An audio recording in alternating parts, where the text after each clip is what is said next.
Yeah, so just to give a little bit of background history, before we had Chartwell's, Sodexo was actually the contracted food service provider at Concordia, and they were only around for a few years before there were, many cases of food poisoning in the residence halls where they were primarily giving their service to resident students, and so the administration was forced to sort of find another food service provider, and then they ended up contracting Chartwell's, which is a subsidiary of Compass Group, which is a multinational corporation from the UK.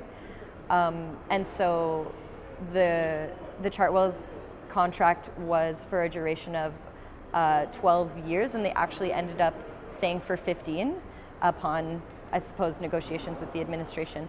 And the way the food system is designed at Concordia is that there's about 8 spaces in total that are contracted to the same body under this request for proposal contract. And so Chartwell's has been managing 8 spaces over both our downtown and Loyola campuses for over 12 years.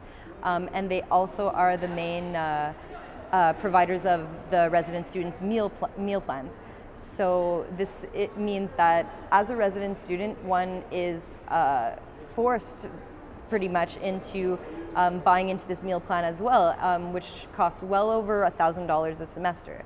And these food service providers aren't necessarily open at all times of day, so it's very restrictive to when and what students in residence can eat, yet they're paying just so much money.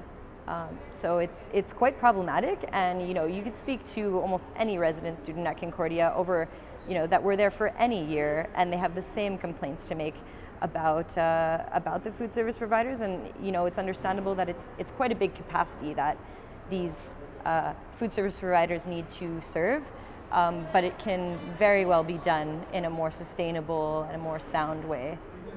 And so that's a big problem with the food system here at Concordia.